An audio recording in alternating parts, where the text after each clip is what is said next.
a minute before they actually start. Well, the race is in progress according to the SRL bot. They just haven't started on stream. Yeah, we'll see it when they do start. Okay, Mighty so they've started. Mighty has started his timer, and he's still on the title animation. I'm a bit confused. Yeah.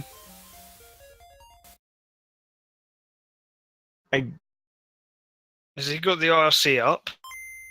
Oh, I have no idea. Okay, he's going. He's going. He had to restart his emulator. Oh.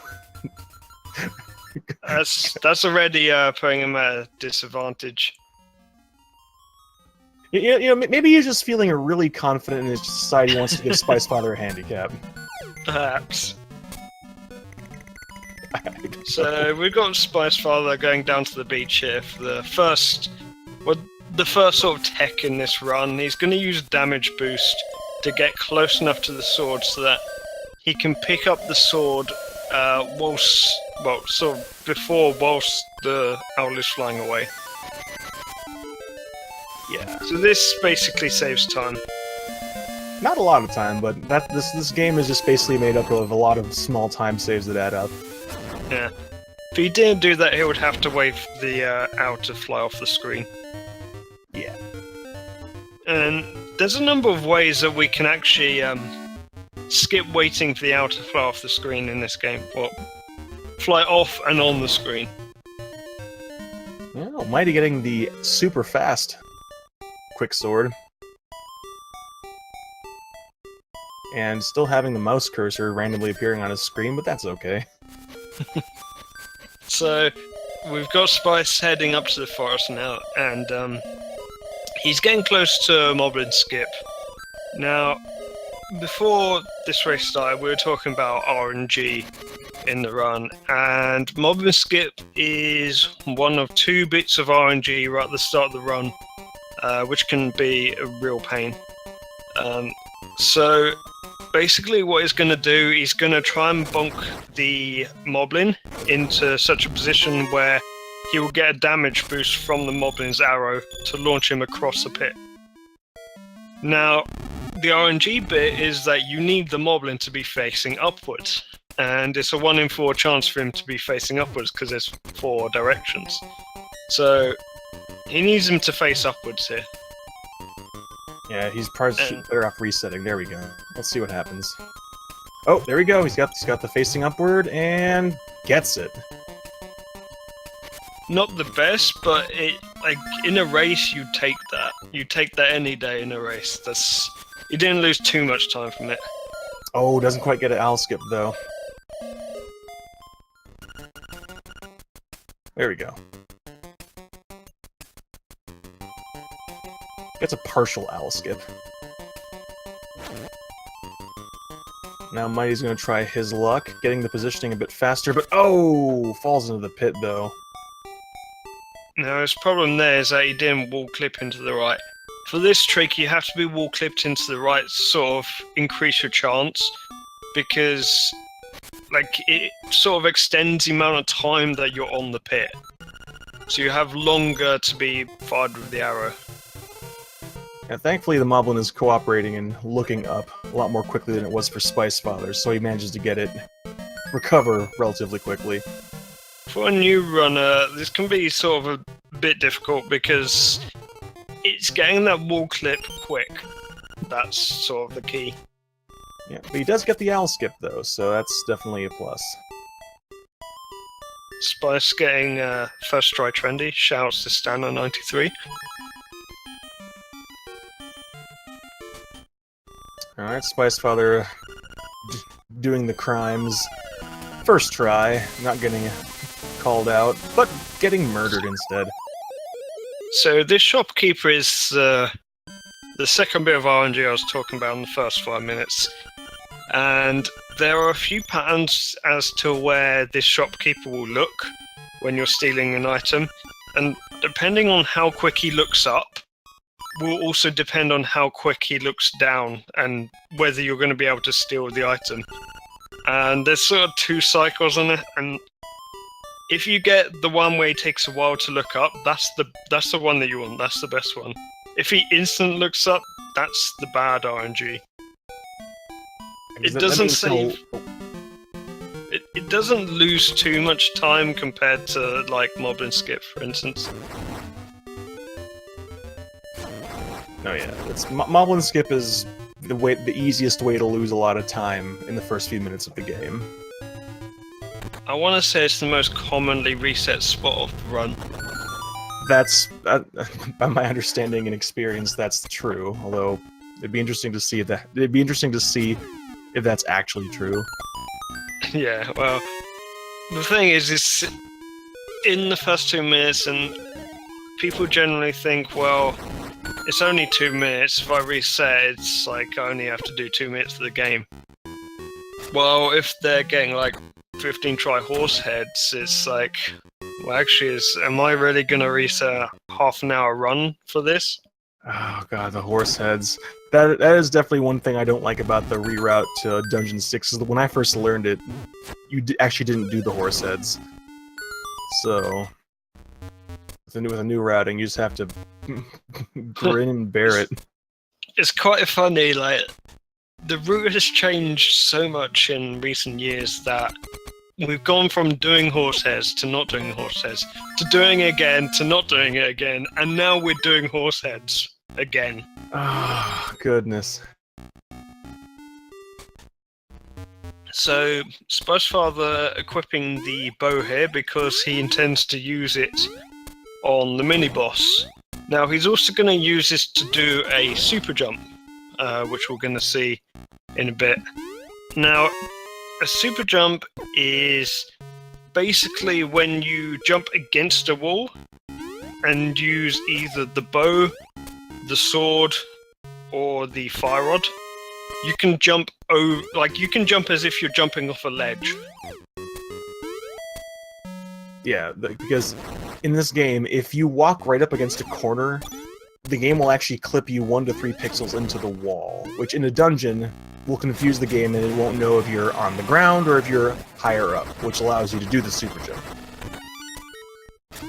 Spice using, well, wasting 2 arrows in Dungeon 1. And arrow count earlier. Yeah, arrow count gets a little bit tight in this run at the moment. Very quick Moldorm fight. Yep. 4 non-charged sword slashes and send him packing. That is the smallest cello I've ever seen. He's able to lift it above his head. Well, Link's stronger than he looks. He can carry all this crap with him. A typical run, depending on the runner, could take like 52 minutes to maybe an hour 10. Somewhere in that range is sort of where we're expecting most of the runners in this tournament to get.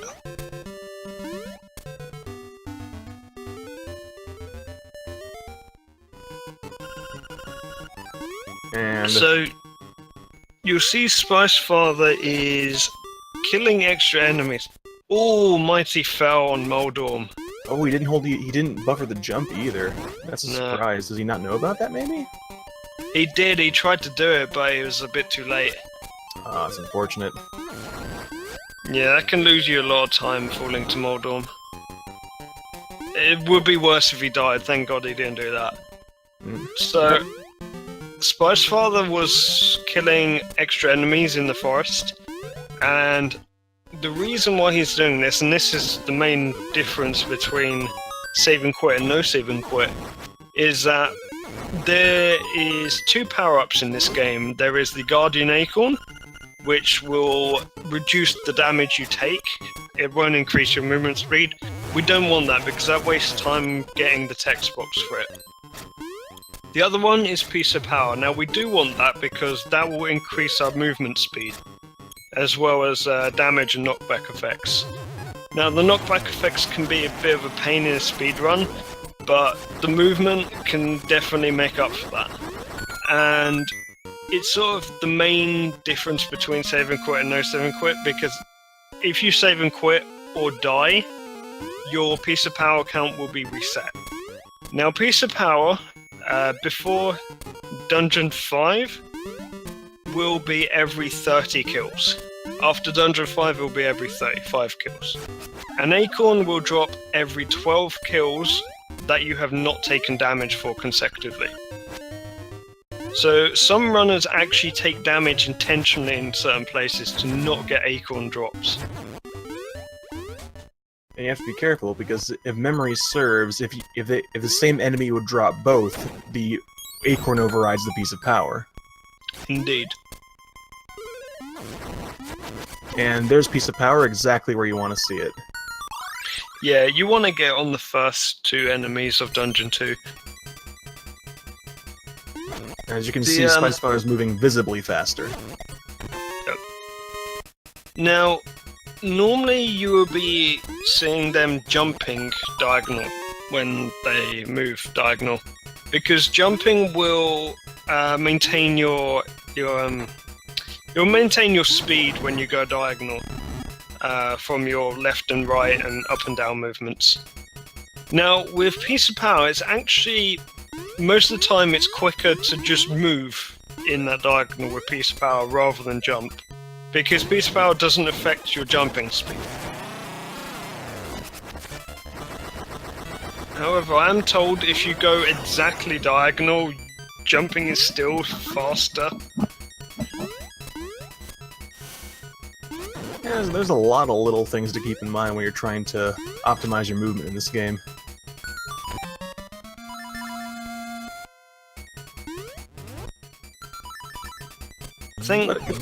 Thing Mighty will have trouble with the most is probably going to be boots, because the difference in like the boots mechanics and the Pegasus seeds in Oracle Seasons. Oh, that's right. Pegasus seeds, you just activate it and you don't think about it. You have to be very much paying attention to what you're doing with the Pegasus boots, or you're going to be bonking left and right. It's the same with the Link to the Past runners and that go and do LADX. Because in Link to the Past, you have to be stationary to charge the boots. Well, in this game... Okay, so Mighty got piece of power in an okay spot there. It's not ideal, it's a little bit late, but that might be a bit beneficial later on. There's a point in the run where Dungeon 5 piece of power will be quite difficult due to Bow Wow eating too much, and having sort of that buffer is quite handy sometimes. He's a hungry boy, he's got to deal with it. Let's see if spicefather can get the quick kill, and oh, doesn't quite get it.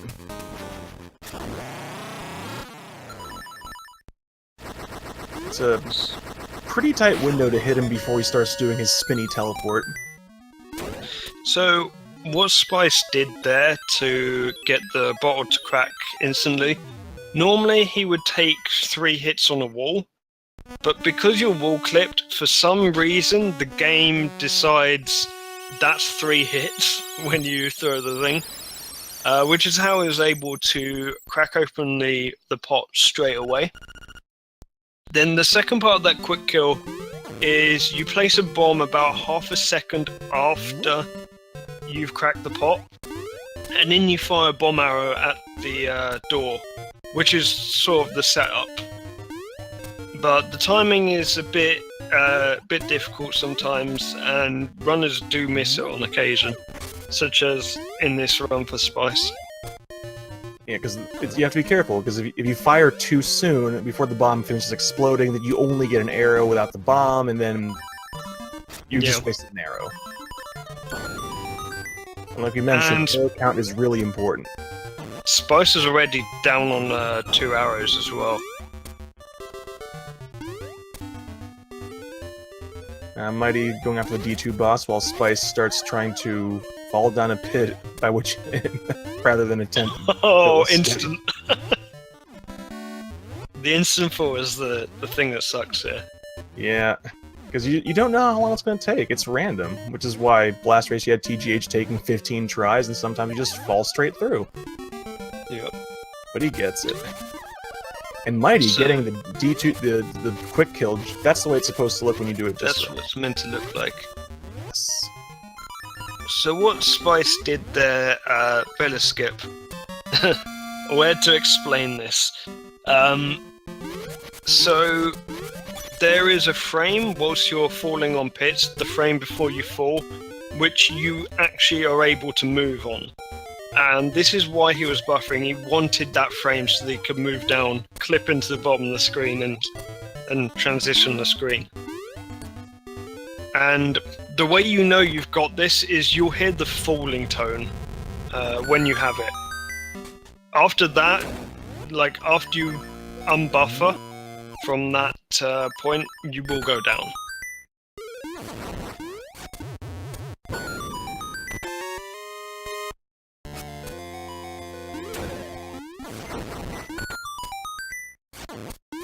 That's spicefather already in D3. Killing enemies left and right, trying to have a very specific count so he can get the piece of power exactly where he wants it.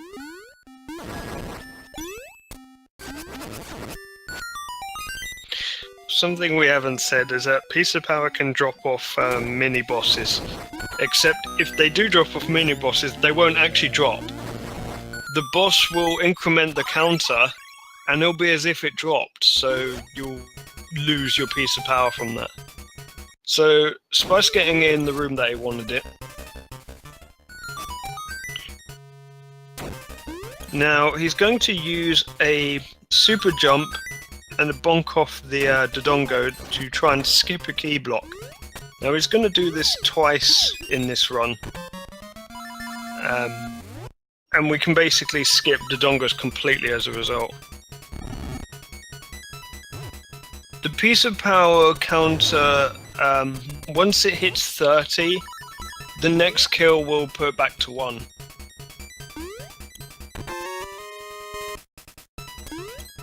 So if it were to hit 30 on a mini-boss, because the mini-boss is intended to drop a fairy, and this works for anything that's intended to drop a particular item, because it's going to drop a fairy, the fairy overwrites a piece of power. So you've hit 30 on that, but then the next kill is 1, so you won't get it in the next kill.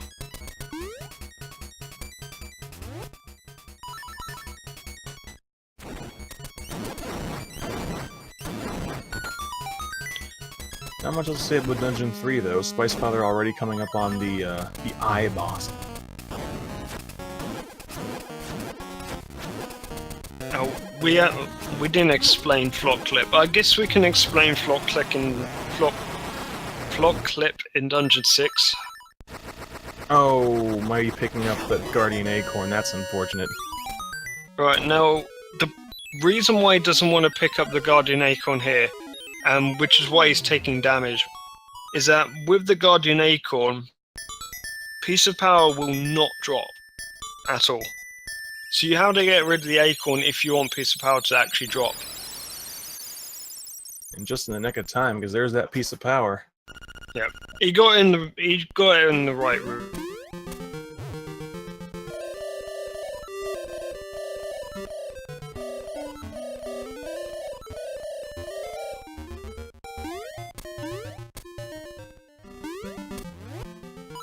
Thankfully, it doesn't look like any of them has soft locks on Dodongo Skip, which is possible. If you don't manage to get far enough with Dodongo Skip, you'll end up stuck in the block, and the only way out is to save and quit out.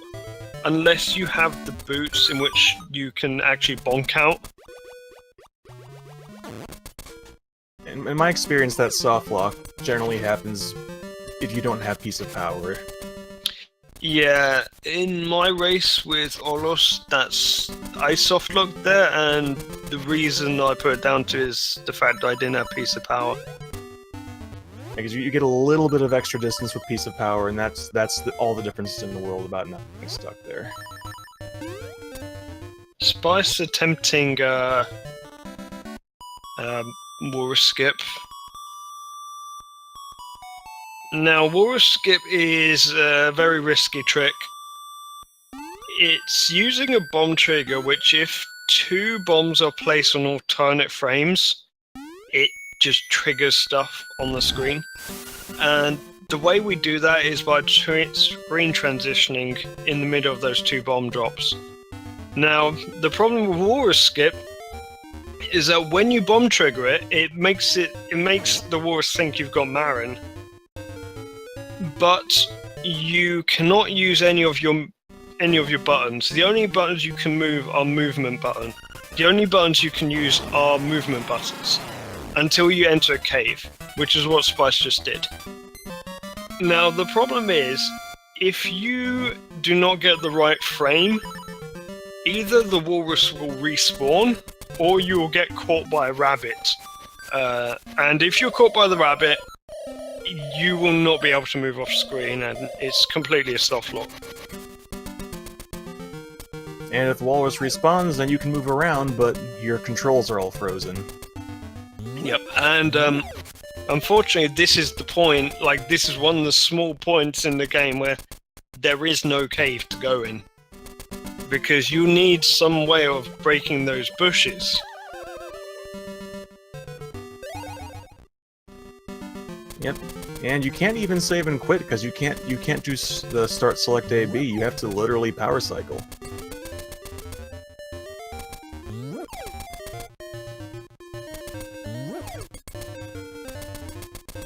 Yeah, Bow Wow sort of hinders us in quite a lot of places, but he makes up with it with Dungeon 6 cutscene Eat, Dungeon 7 cutscene Eat, and he gives us some free arrows in the Armos Maze. Plus it would take quite a while to go and return him. He just wins you over with that winning personality and that enormous smile. And his appetite. That's true. His appetite can be a bit of a burden sometimes. If he's hungry, he'll force you to get Piece of Power in Dungeon 4. And you don't want Piece of Power in Dungeon 4, you want it to go into Dungeon 5 instead. Yes, definitely. So the best you can do is try to walk in such a way that he won't get near certain enemies, but if Bow Wow is hungry, he'll find a way to eat something. Spice is on emulator. I believe he's on BGB. I asked him before the run. I think. So that's so far 1 out of 4 obstacle skips. Now obstacle skip, it basically allows you to save half a second at the risk of losing 2 seconds if you fall in the pit.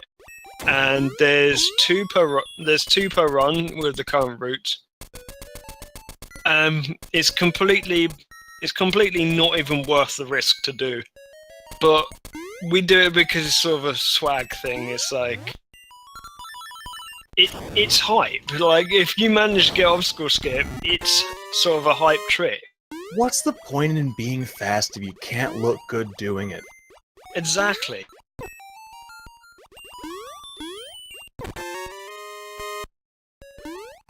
So this room that Spice is in can be a bit of a pain sometimes. That Tactite does like to troll you. Well, doesn't quite make that jump, but... Or the second time. Come on, I believe in you, spicefather. There you go.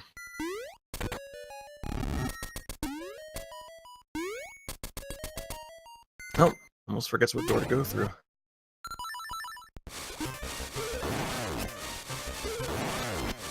This is a tournament race, Group Stage E. Yes, indeed.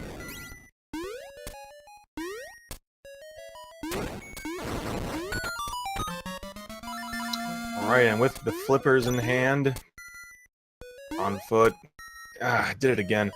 Spicefather is leaving Dungeon 4 because you don't want to finish Dungeon 4 right now, because it activates a flag that can trigger the ghost cutscene the ghost side quest. It's just more of a side quest if you go far south enough. So we don't want to do that since we still have to go south to do dungeons 5 and 6. So we're just gonna leave dungeon 4 till a bit later.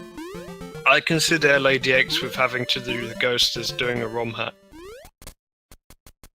Doing a ROM hack, you say? Yeah. Because there's a ghost on screen.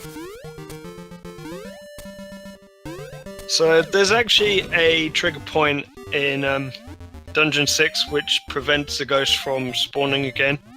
And it's as soon as you pick up the level 2 bracelet, the ghost will never spawn again. Oh. So we need to get that item from Dungeon 6 before we can complete Dungeon 4. But we're going to do Dungeon 6 all in one go because there's no point in separating it. Alright, now spicefather's hoping to get the piece of power to drop in this room, and there it is!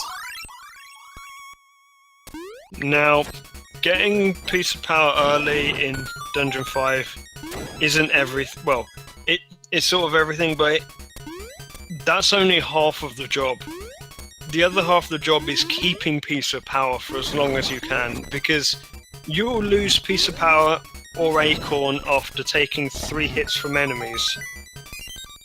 And obviously, like, Dungeon 5 is the longest dungeon in the current speedrun route. So piece of power through it is very, very crucial. It also makes a jump later on a bit easier. Yes.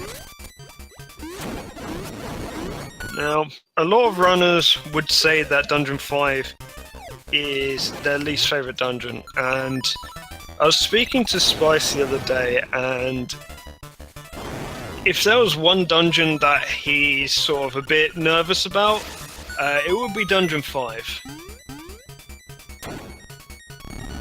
Which is completely valid. There's a lot of things that can go wrong in Dungeon 5. None of them will kill you, but they all cost you time. Yes. Well, some of them could kill you, actually. Well, yeah, but I mean... I mean, there's quite a lot of damage going out in Dungeon 5 if you do it wrong. But usually you don't want to be taking 3 hits anyway because you'd lose a piece of power. Yeah. Mighty not actually managing to get out in time of that room in Dungeon 4.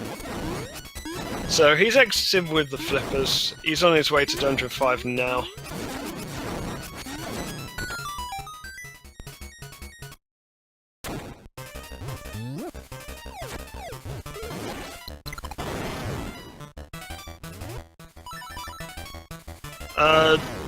In terms of whether the hookshot is actually required in this game, the hookshot, as far as I know, isn't required except for in Dungeon 5. Oh, spicefather taking 2 hits there instead of the 1. So he's only 1 hit away from losing piece of power. So this is going to be the jump I was talking about. This is we're basically skipping having the hookshot at this point to get the nightmare key. And Spice gets it first try. Yeah, it's totally possible to get that without piece of power, but it's trickier. Yeah, piece of power just like accelerates your movement. It gives you sort of more of a safety window.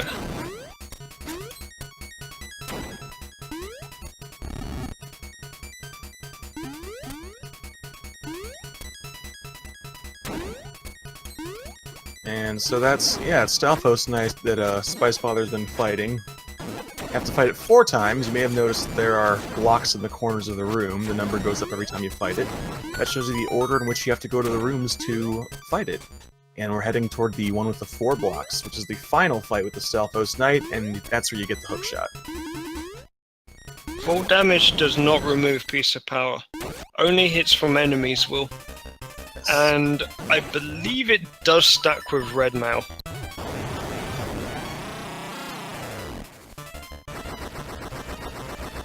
Now, what we'll also see Spice do is, if he hasn't lost piece of power before the boss, he will try and lose piece of power in the room before the boss. Because we don't actually want piece of power for this boss. the boss he's about to encounter is we know him as Wall Snake. He's actually called Slime Eel, and you can 2-cycle him if you manage to hit 4 consecutive hits on each cycle, pulling him out of the wall. However, because of the theoretical knockback from the sword with Piece of Power, it actually gives him invincibility frames if you were to hit him with Piece of Power. And the timing on getting 4 hits is tight already.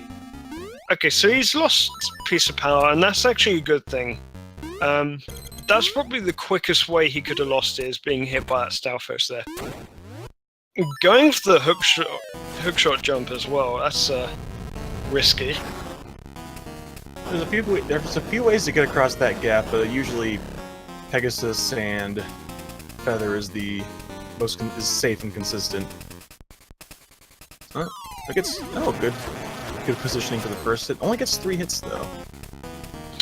Spice kept Piece of Power for that long because he was only hit twice until then. So Piece of Power will only go away once you get hit 3 times by enemies, or you exit a dungeon, or enter a cave or something.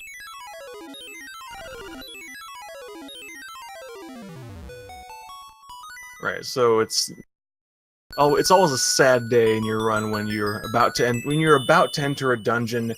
Bow Wow eats something you don't want him to eat, and Piece of Power appears right there. Like Dungeon 2. That happens to me in front of Dungeon 2 more than I care to admit.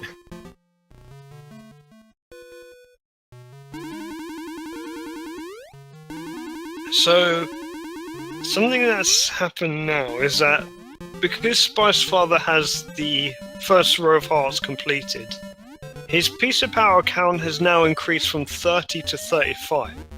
So that means he has to kill 35 enemies to get Piece of Power. At this point, most runners stop rooting Piece of Power because they've got Dungeon 5 Piece of Power, they reap the rewards of that. Managing to get a consistent Dungeon 6 Piece of Power is really, really difficult. And it's very RNG dependent because of Bow Wow. And there's a lot of stuff Bow Wow will eat in this Armos maze. And we do actually want him to eat stuff because it can actually get some annoying enemies out of our way, and it also helps us refill some arrows. Yes, if he eats the these aren't Armos. What are these things called? Yeah, these are Armos. Oh, these are Armos? Yeah. These ones are called Armos, and the big guy's called the Armos Knight. Ah, that's right, that's right. So Bow Wow sort of trolling him there, eating the ones behind him so he couldn't really go back to pick up the arrows. So Spice doing something now that we refer to as boot strats, which is using the boots to kill this guy, and he basically used to bonk off the wall to avoid the stun. And that's how he was able to do it without getting stunned. Yeah, because if you play this game casually, you know that that mini boss will stun you and then do a lot of damage. So Mighty was struggling with Helmosaurs there. The way Helmosaurs work is that they will only take damage if they're pointing the same way that your sword is being swung. So something that would work. Let's say you're pointing your sword right, and you got a Helmosaur behind you that's also pointing right. You could actually spin slash that and kill that Helmosaur. And that's something we use in the run sometimes, if the RNG allows us. Mighty doing the boots and feather strat to jump over that pit leading to the D5 boss, and let's see how the luck treats him. Shoutouts to Sword on B. That's how I play. Same. Just feels right. Oh, having a little bit of trouble with the Oh, there we go. Oh. So Wall Snake is very RNG.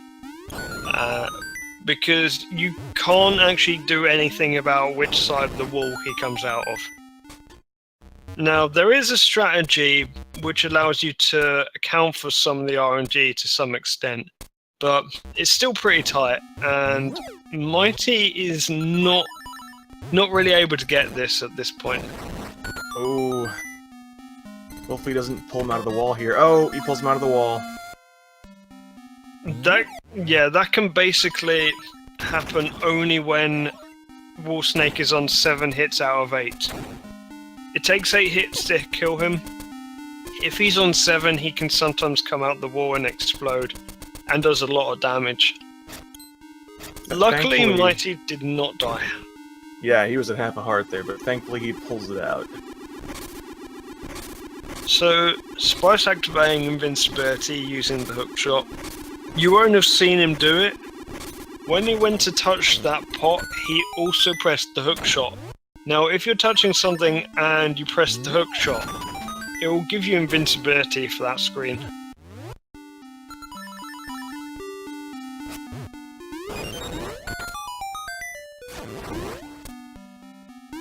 I saw someone yesterday when there was a race going on. Oh, nice piece of power. I saw someone yesterday wondering what the hitboxes on those tiles were. It didn't even realise that the runner had used invincibility, because it's something you don't actually see them do it.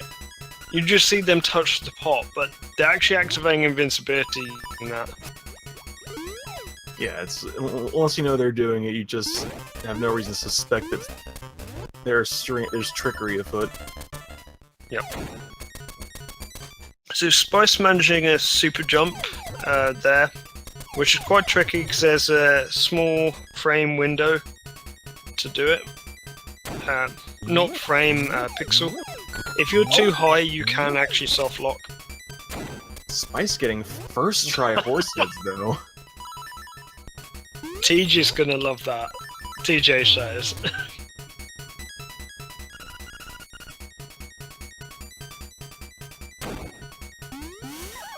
Now, Mighty getting a piece of power drop in Armos Maze. But unfortunately, it would not have been quicker to get it there. If he had that whilst he was coming back, it might have been quicker to pick up. But because he would have lost a piece of power as soon as he entered this room.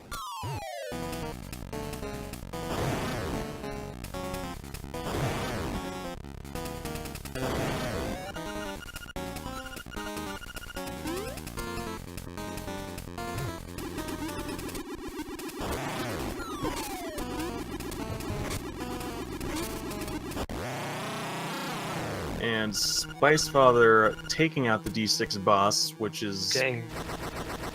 Getting the happy face key, as you said the last run. And we didn't say anything about Spicefather's Facade fight, because Facade is a bit of a joke of a boss, to be honest. Yeah. His face is there even when you just entered the room, so he's able to get 3 free bombs in.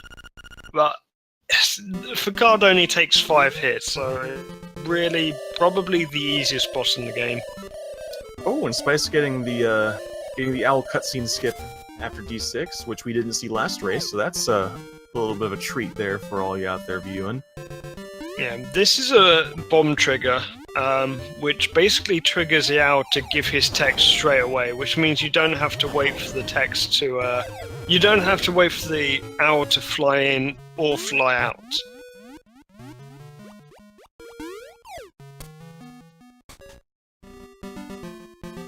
Yeah, they're on the same route.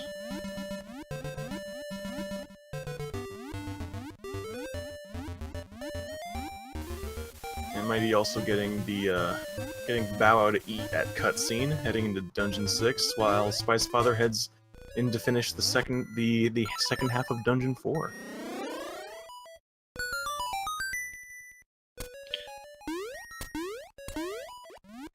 So Spice is about to use a super jump which requires him to bonk off a pea hat. And it allows us to get to the nightmare key quite easily. Now, the trick with this one is there is a timing. You have to wait for the pea hat to fly up enough for it to work.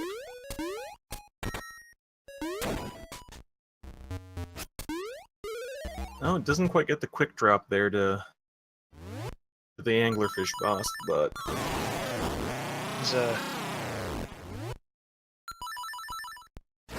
doesn't much matter. A couple bomb arrows underwater, just, you know, like in real life, and that boss is no more. That boss can be surprisingly hard.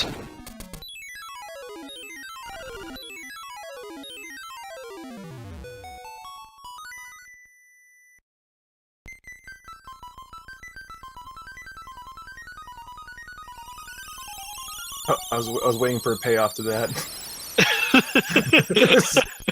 So, some people will know. I mean, I'm basically famous for having screwed up that boss so horrifically that it spawned loads of memes and videos. Oh, okay, okay. See, I didn't know that. Now I'm in on it. Yeah, the thing with the LADX community, there's a lot of sort of in-jokes that we use. And, sometimes I try and keep out of commentary, but sometimes I sort of leave it in there for those that do sort of understand it. But, yeah, the LADX community is amazing. We're all quite close. We're all sort of a tight, close-knit group. We all help each other out.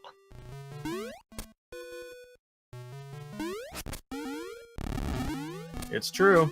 I haven't been here for near as long as a lot of the other folks you've been seeing today, but I felt the love from day one.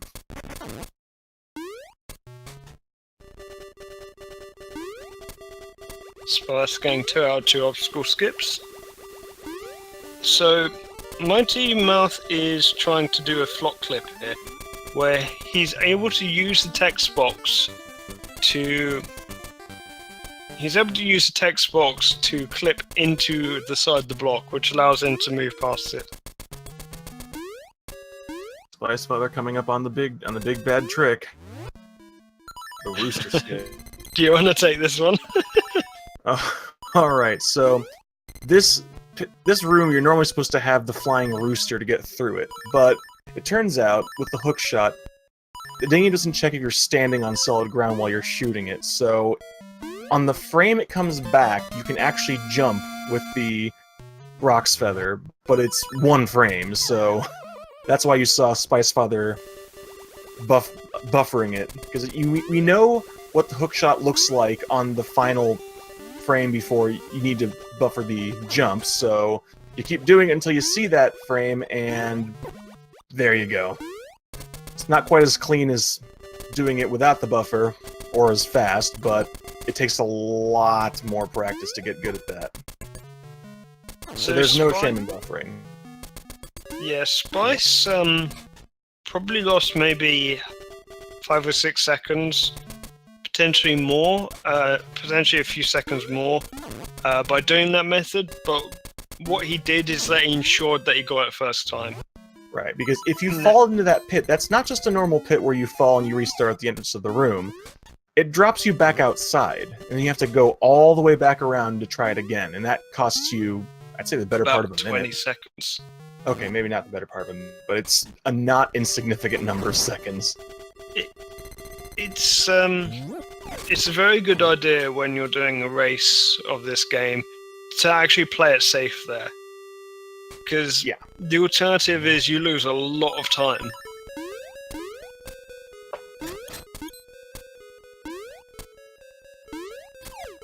Yeah, no, absolutely.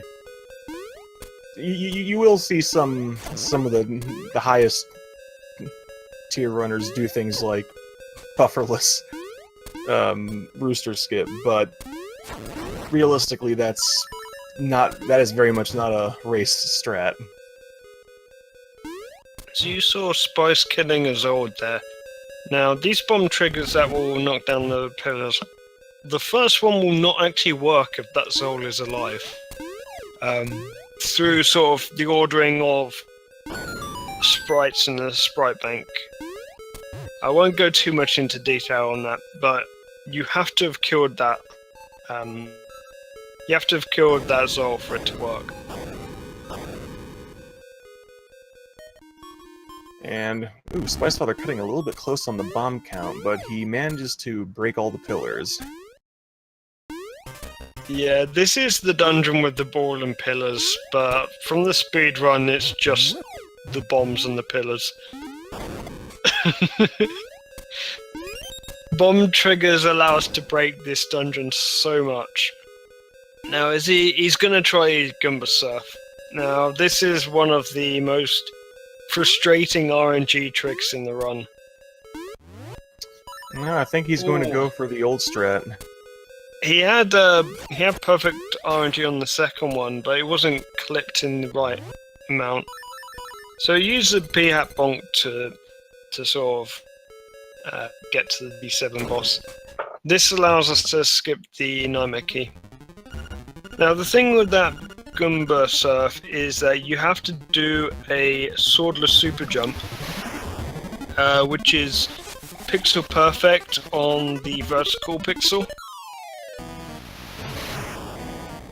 And that's why he wasn't able to get it when he had good enough RNG.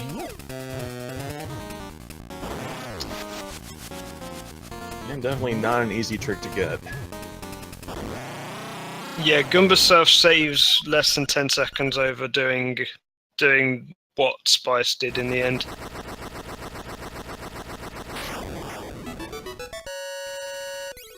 But Spice makes short work of the Eagle boss, and he's on his way to get the organ and head off to Turtle Rock.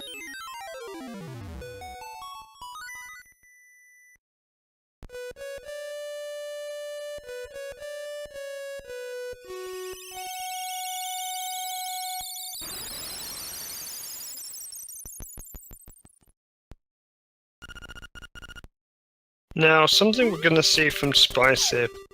So he's going to fall down this cliff, but he's going to use the save and quit menu. And the reason for that is that when we're falling into a pit, we can't move until we actually hit the pit. However, if you're able to bring up the save and quit menu, out of that save and quit menu you can move. So it allows us to move down to avoid falling in that pit. If we fall in that pit, we would go down to where Dungeon 4 is, and we don't want that to happen.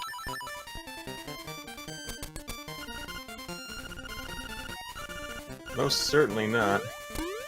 And also, through the use of the Pegasus Shoes and Feather, instead of the hook shot, we leave behind Marin on the bridge.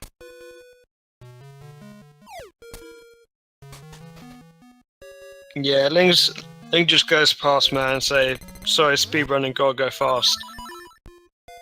Well, as it turns out, it's not just because LADX speedrunners are bad people, it's because if you do that, you have to trigger a cutscene where Terran shows up and there's dialogue between them, and it takes quite a few seconds. It's about a minute lost, if I recall correctly. Oh, dang, that much? Yeah, because they're long text boxes, but then there's also the downtime whilst waiting for, like, sprites to move in, etc. Yeah, Terran does not walk with any sense of urgency. He walks like a raccoon. How ironic. And Mighty about to try his hand at Rooster Skip. Doing the buffer as well. Oh gosh. Oh no. Bow Wow, please. Bow Wow trying to sabotage him there. This is one of the worst things about having Bow Wow. Bow Wow can really cause issues when it comes to Rooster Skip.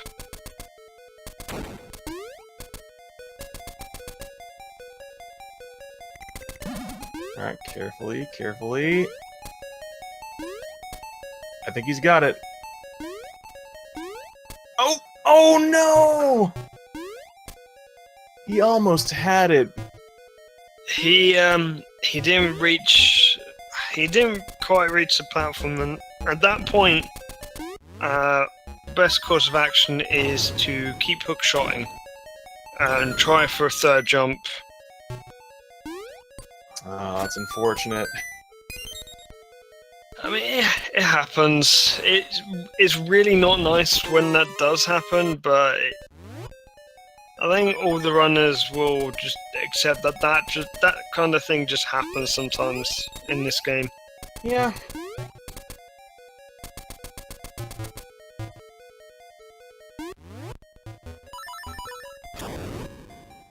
So with the route that Spice is taking, there's not too much significant to really talk about in Dungeon 8. Mighty getting Rooster Skip second try. There we go. Spicefather having a punch out with Blano despite not actually using his fists. Here. Now there is a way to skip Lano, but it's not allowed. No, because it would require you to go onto out of bound tiles. Yeah, it basically allows us to super jump over that block that was sort of there.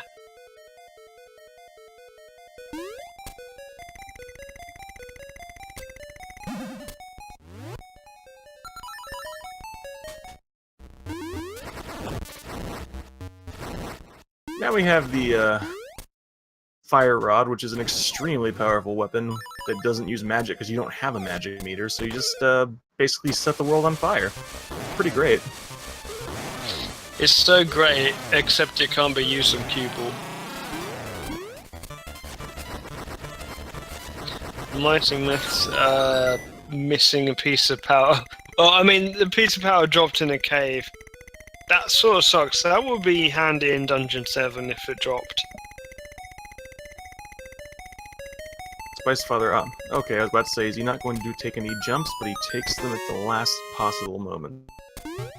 Yeah, for that room in Dungeon 8, everyone has a different way of doing it. Like, literally everyone does it differently. It's true. It usually all comes up at the same result, though. Yeah, you wind up somewhere in the top right corner of the room, and that's what matters.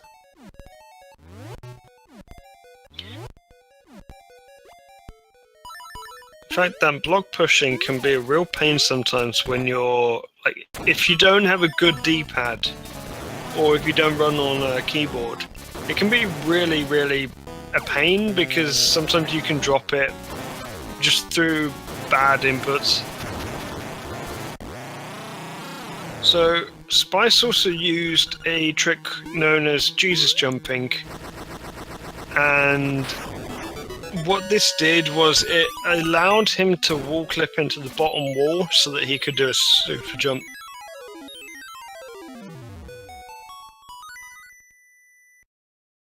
Alright, and we see Mighty doing an alternate strategy to Spicefather doing the bomb triggers on screen transitions.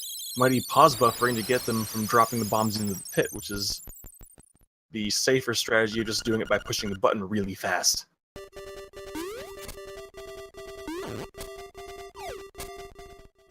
But unfortunately for Mighty, it looks like Spicefather's on his way to the egg already, so unless Spicefather gets lost in the egg for some reason, this looks like we could be on the home stretch. He might forget Luraloo. He might do Rularoo. The opposite. That's all possible. Bad joke. Yeah, Spicefather could PB here. I mean, even with an average final boss, he could PB here. If he gets bad luck, he might not, though. I guess there's only one way to find out. Oh, Mighty! Wow. Is that a So bomb? Mighty managed to get the he managed to get the Goomba Surf, but then he did actually go far enough with his bounce off the Goomba, so he ended up stuck in the wall. Oh, happened again. He's gonna go for the bouncing off the P head, looks like.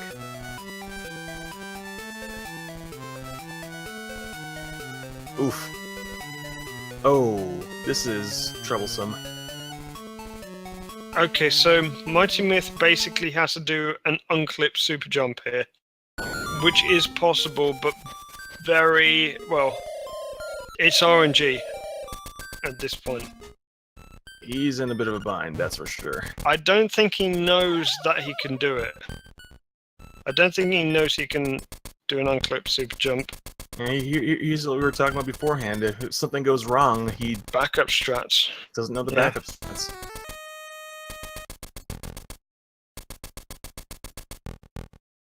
I think he might wind up. Yeah, he's just probably he's gonna take an intentional death here.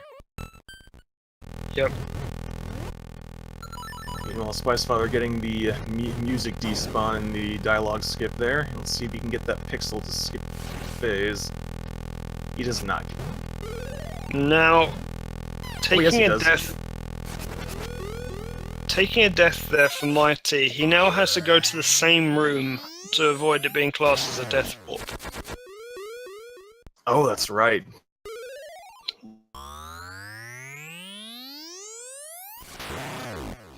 It's entirely possible Spice will get a PB. So wait and see how the last boss treats him.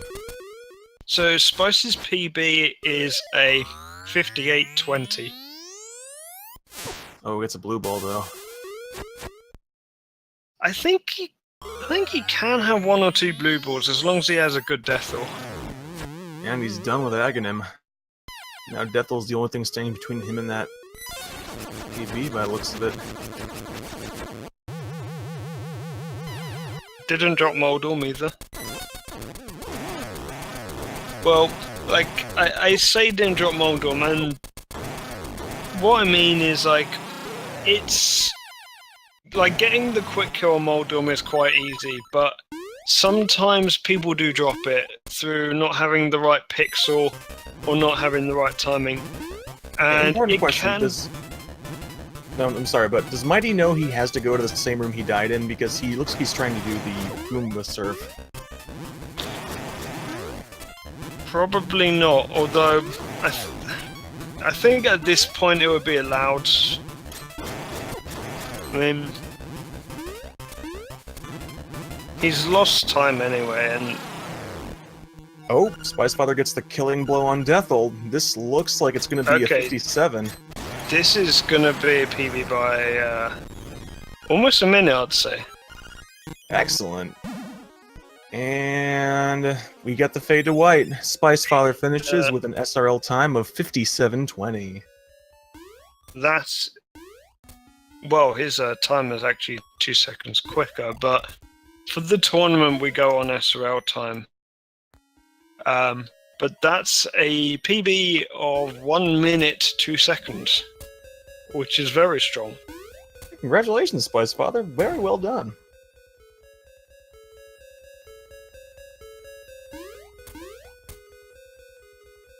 Now, Mighty Math getting... Oh, he just can't quite seem to get the Goomba serve. Alright, he's gonna do the P-hat bomb. He's gonna try again. Alright, come on. Now, Mighty. there is a backup strat here. Which I believe I'm the only one that ever uses. And that would be to actually get the Nightmare Key. Which is on the same floor as him. Yeah, it's off to the right. Right, yes. Yeah, the mini boss that claims it wants revenge on you, despite the fact that you don't actually fight it when you use the speed strats. You killed all my cousins. I don't even know your cousins. Oh, Mighty. I'm not too sure why he couldn't get Goomba Surf though. He had multiple times where he got stuck in the wall. Yeah, he just wasn't quite getting the distance. I want to say maybe he wasn't holding up when he was jumping.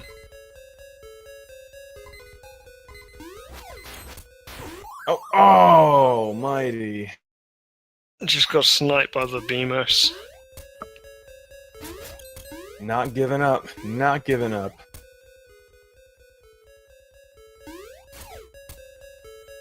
I can always respect that. You see, I mean, he could have done the unclipped super jump earlier, but I don't think he would know about that. This Yeah. is the thing that sort of the newer runners. They may be good at the game, they may be good at speedrunning, but if they don't know the backup strats, it can really hamper them in races sometimes. Yeah, And- it's a slightly different skill set when you win a race. You have to know a few more things than you would from just doing runs. Yeah, runs and races are different, very different. Because in a speedrun, you won't play with safe strats either. In a race, sometimes you will play it safe. Like, maybe you don't want to softlock somewhere, or maybe you're going to buff a rooster skip because, well, it's better that you lose 5 or 6 seconds buffering it than losing 20 seconds from failing it. Yep. Whereas if you're doing a normal speed run, you might fail it and then reset. He keeps getting up onto the blocks, then getting knocked off by the BMOS. Yeah, this trick honestly gives me trouble as well. It's definitely a bit rough. Oh, there we go. Oh no! Oh no, he got knocked over. Ah.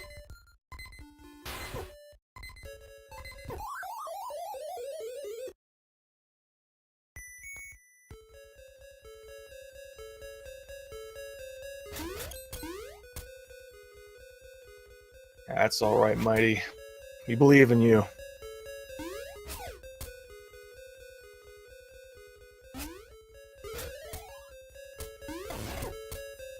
He's basically struggling for the same reason that I hate Dungeon 7. Yeah, Dungeon 7 has never been for Dungeon And it's by a long shot.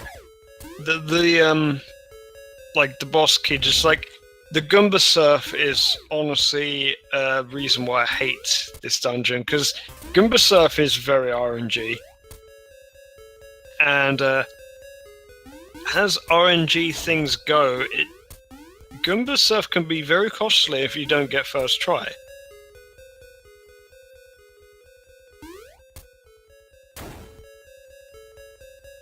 He's going to fight the mini boss. Which, at this point, I'm totally willing to accept as a valid and smart move. Because We'll have to ask in the interview whether he actually realized he could do that beforehand. absolutely, we'll definitely have to ask. Well, assuming he wants to come in for an interview, because that's never required. Really.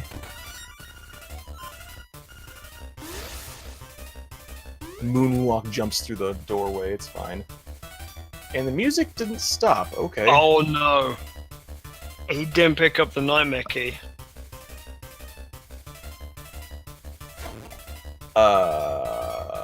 He doesn't know it's in that room. I don't think he's actually played this game casually. This is... And if so, he probably doesn't remember where it is.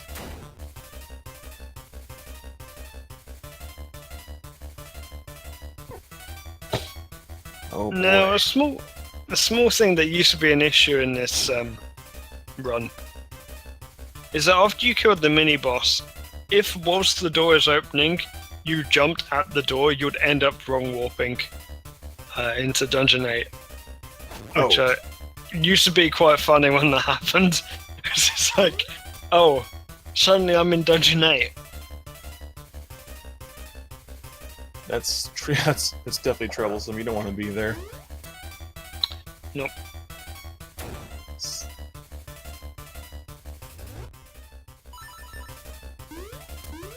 I guess he's just gonna try Goomba Surf again.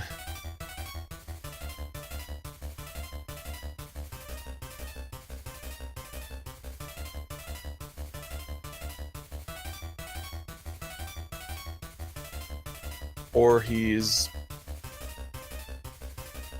trying to figure something out?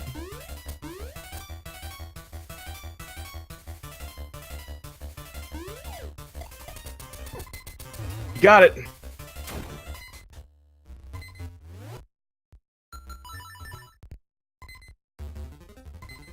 got Goomba Surf. And now the Skull Dude has a legitimate reason to be angry at him, too.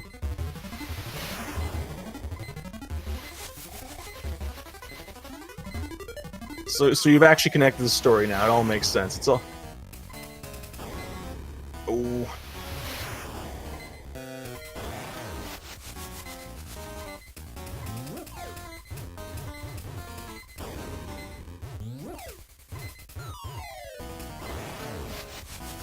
A little bit of trouble with the bomb timing, but it looks like he's got it.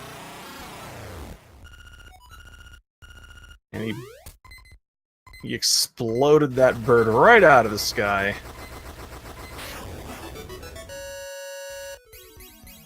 And has overcome beeping strats to finish Dungeon 7. Now, the problem with Dungeon 7 is that there are so many things that can go wrong in Dungeon 7. Oh, definitely. And it's one of the dungeons which require, well, for a race, it's one of the dungeons where you want to have the most amount of sort of knowledge of backup strats. Like, in the past, so many times we've seen people run out of bombs trying to do the bomb triggers in pits, and not knowing where the second set of bombs are. Which actually, if you were to run out of bombs doing the bomb triggers, it would not actually lose you that much time.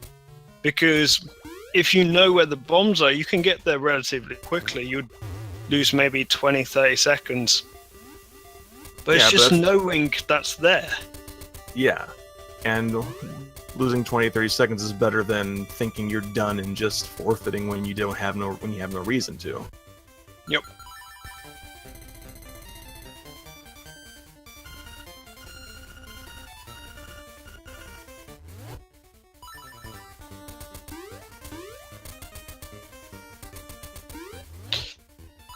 Marin's just never going to be saved.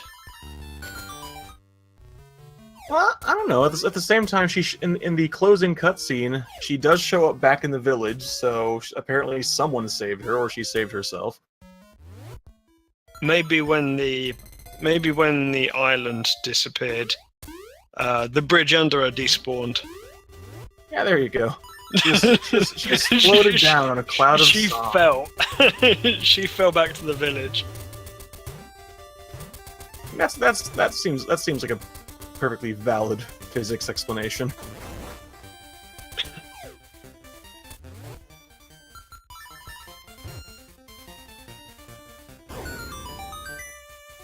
Oh yeah, Marin has boots. She has feather.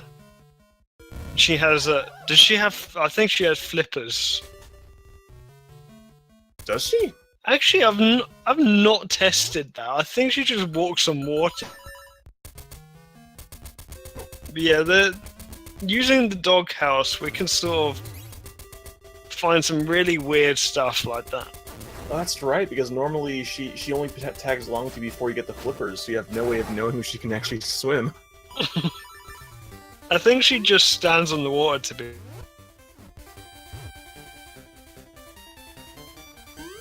Alright, might try and get the bomb trigger to...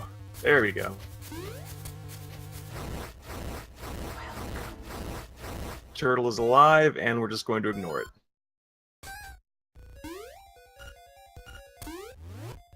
Alright, let's see how Mighty handles Turtle Rock.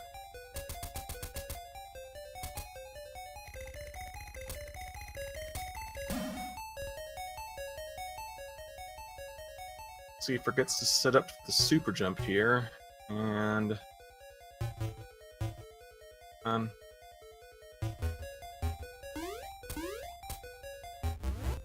So there's two ways of doing this room. You can do the super jump, or you can do the sideways block push on the blocks to the left. That's true. I actually remember. I actually first learned it with the block push. Where was that arrow going?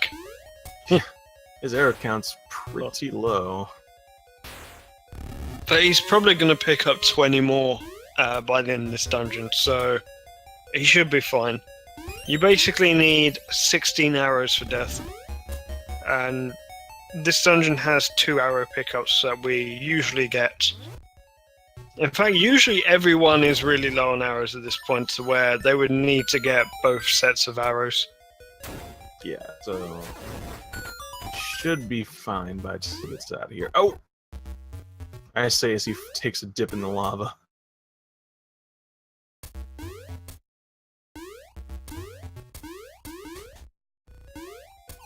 Right. Time for a little bit of fisticuffs. I'm not so sure if sideways block pushing would work in oracles. In fact, Mighty would be the best person to ask about, So since he is an oracles season speedrunner. Oh, we'll have to remember to ask him that after he finishes his run. Yes. And he's got Fire Rod.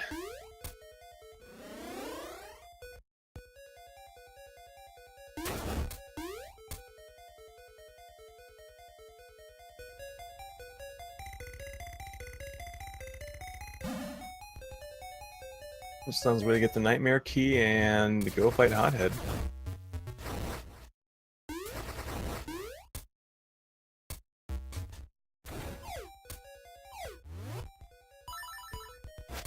Spice didn't do the graphical glitch, did he? I don't believe so. Not that I saw, at least. He needs to be banned.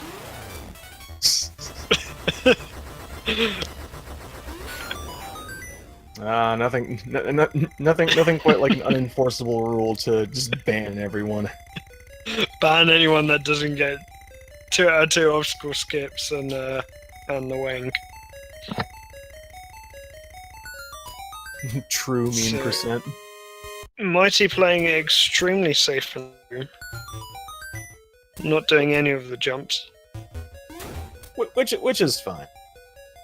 Because the thing is, if you're not super confident in the jumps, it's very easy to accidentally just screw up the block machine and have to reset the room. So yeah, my favorite way of doing that is get to where the block that you're pushing is going in a straight line for a while, and then you can sort of make 2 or 3 jumps.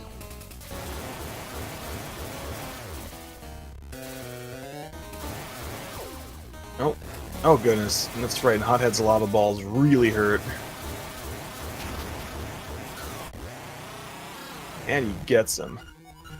So I don't think his run has really gone too bad, aside from Dungeon 7.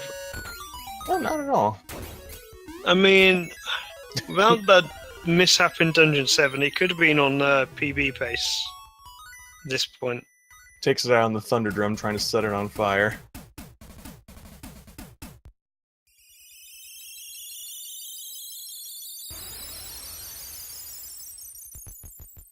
In my book, Mighty wins this race.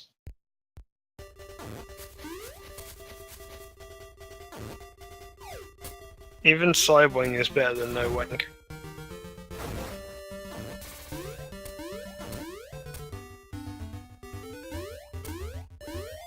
I'm not touching that one.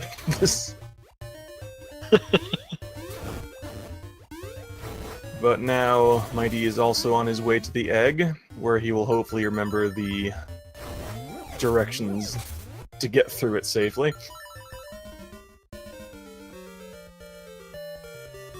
I find usually the problem isn't remembering the directions, it's correctly having your hand use those directions. Yeah. I've seen so many people have gone left 3 times. The mistake I often make is I'll go left once on the at the beginning instead of twice, and I'll just be like, why is there just more room here instead of a hole to jump down? I mean, I shouldn't say this, but I sort of love it when people screw up the pattern. It's like, it's not that they don't know the pattern, it's that they just blanked on it completely. It happens sometimes. All the rooms look the same. It's not like there's any indicator of where you have been, where you need to go.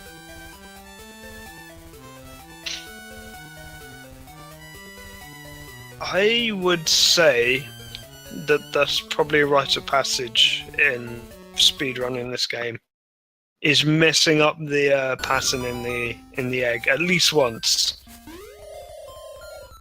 One of the other ones would be forgetting to open Dungeon 4 before going to Dungeon 4.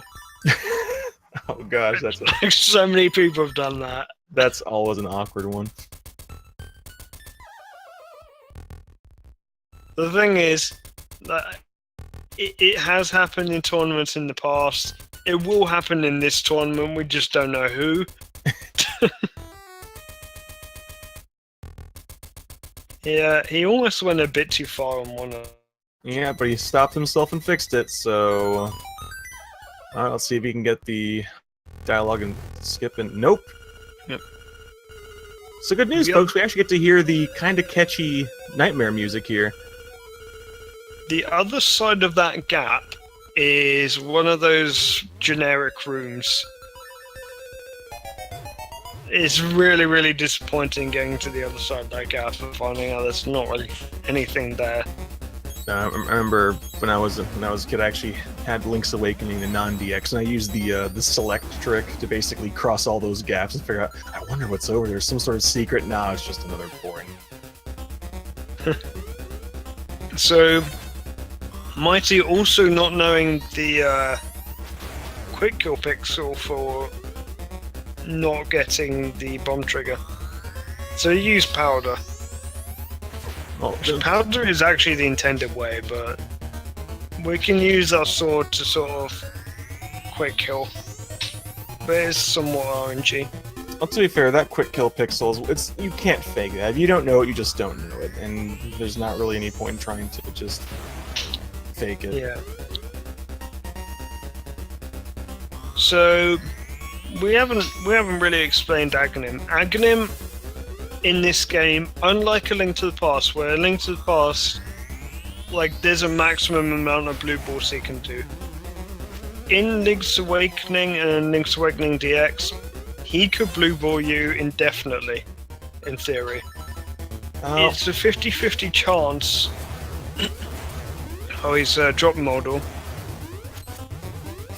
So with Aghanim, you have to hit him 4 times. And the first 2 are always yellow balls. The second 2 are 50-50 whether they're yellow or blue.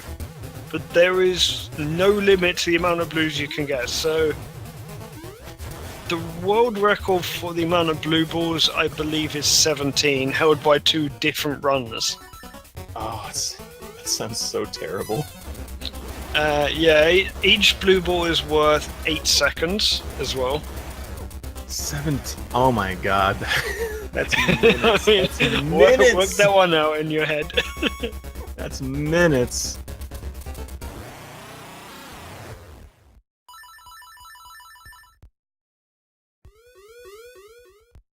Alright, it's time for Deathel. Now, it's important to note that I believe in Mighty's aim, that he's not going to miss more than 7 arrows, but if he does happen to run out of arrows, you can use bombs to hurt Deathel, which is obviously harder, but... It's much harder. If you were to use bombs, you'd have to get the timing right as well. Come on. And the final hit. Mighty has done it. He has beaten Deathel. Now he just has to walk up the stairway to the white fade and... So, Mighty ends with an SRL time of 1 hour, 19 minutes and 7 seconds. Alright, a GG to Mighty for powering through that really unfortunate Dungeon 7 and still finishing in spite of it. Yeah, not every runner would have kept going. Some runners would have probably given up I think we can commend his dedication to completing the run, despite that. No, most definitely. And if it weren't for that Dungeon 7, I'm almost certain he would have PB'd.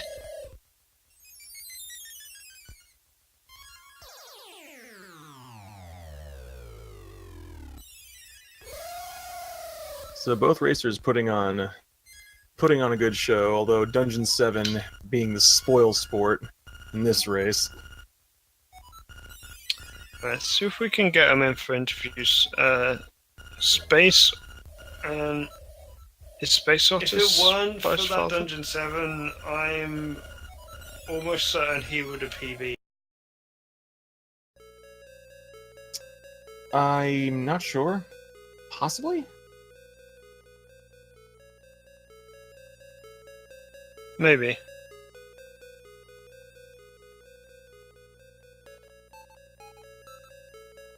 That might be Spice, because I see Mighty in the chat. Not in the chat, So, in the Discord.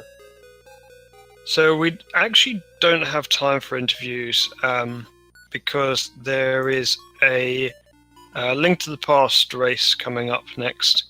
Oh, that's right. We do have both on Speed Gaming and Speed Gaming 2. We have more Link to the Past randomizer goodness for all your eyes.